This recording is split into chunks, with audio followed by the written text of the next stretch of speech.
Bienvenue sur l'Argus.fr pour un essai vraiment très spécial aujourd'hui puisque comme vous le voyez nous enfourchons un magnifique Peugeot 103 orange flashy de 1975 qui, si vous le regardez bien en détail, a quelques petites particularités à elle très modernes, notamment cette batterie en effet. Il est rétrofité par le spécialiste du genre, la société Noil.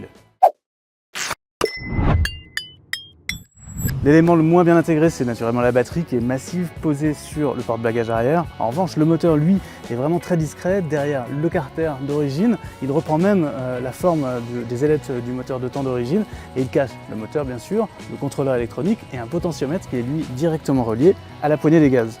Dernier élément, bien sûr, un petit contacteur pour la mise en marche de l'ensemble.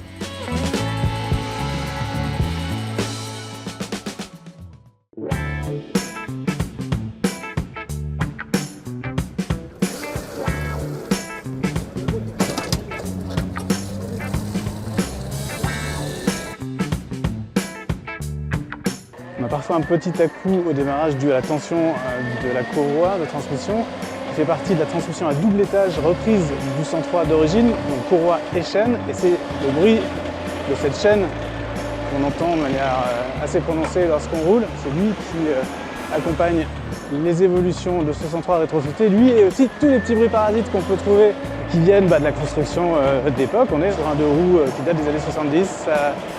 Queen au niveau des ressorts de selle, ça tape au niveau des suspensions, tout un tas de bruits qui font le charme de la conduite comme ça d'un engin vintage.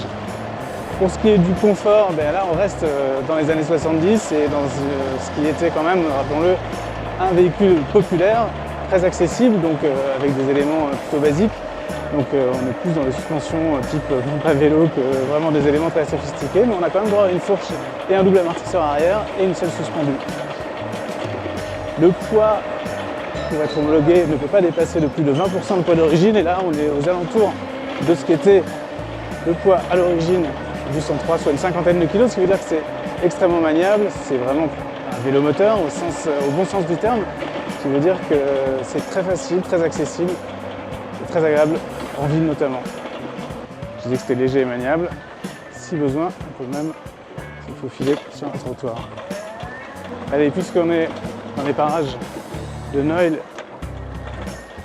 à Montreuil, c'est l'occasion d'aller jeter un petit coup d'œil aux ateliers dans lesquels ont été développées ces réalisations, ma foi, très sympathiques.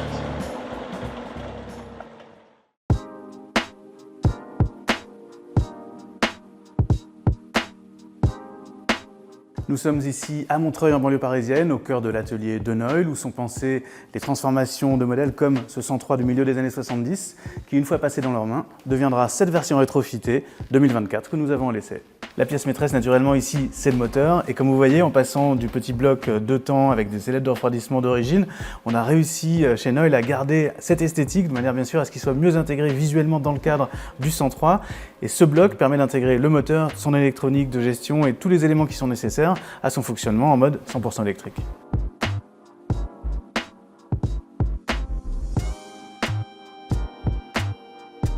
Il n'y a pas que des 103, il y a aussi beaucoup de Solex parce que c'est avec ça que Noil a commencé. C'est d'ailleurs le gros de ses ventes encore aujourd'hui. Ici on a un modèle de la fin des années 60. Donc ici le moteur est remplacé bien sûr par un bloc électrique parfaitement intégré. L'échappement ici est factice, donc plus d'huile sur les chaussures. Et au niveau performance, on atteindra gentiment les 30 km/h comme celui de l'origine. En plus du Peugeot 103, Noil s'intéresse à la conversion de la gamme Moto Bécane et naturellement la plus célèbre d'entre elles, la bleue, la mobilette par excellence. La brêle, la meule, comme on dirait à l'époque. C'est le cas aussi de toute la gamme Peugeot du 101 au 105. On voit ici tout un tas d'exemplaires plutôt dans leur jus qui sont prêts à être restaurés, remis en état et transformés pour prendre la route en mode 100% électrique. L'homologation oblige de garder la puissance d'origine, soit 2 chevaux.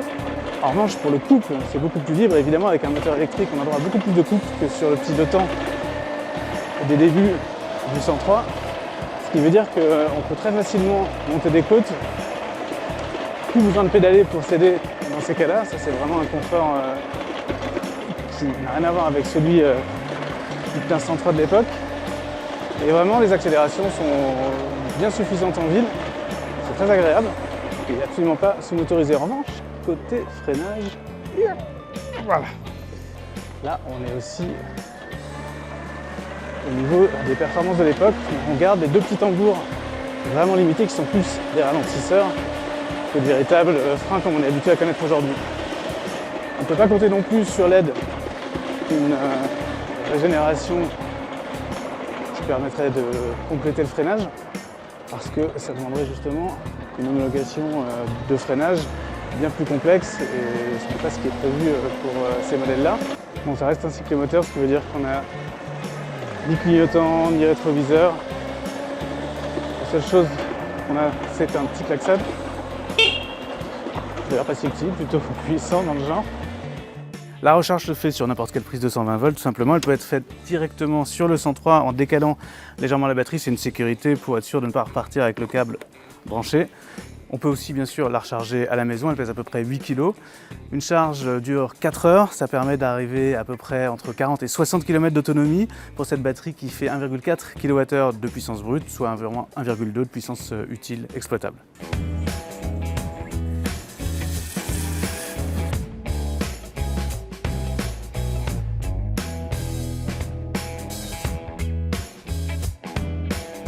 Voilà une alternative vraiment sympa en termes de dos motorisé pour des petits trajets en ville ou sur des lieux de villégiature.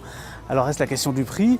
Elle est énormément tributaire des subventions qui heureusement sont vraiment nombreuses pour ce type de conversion. Alors pour les professionnels, qu'ils soient entreprises individuelles ou pour une entreprise plus grande, il y a une aide à la conversion de 1100 € qui est cumulable pour les personnes vivant dans une ZFE à une aide de 1000 €. Ce qui réduit le prix à 349 € si on amène son propre cyclomoteur que l'on veut faire convertir, ou pratiquement 2000 € si on souhaite acheter un véhicule comme celui-ci, entièrement reconditionné, neuf en partant de zéro.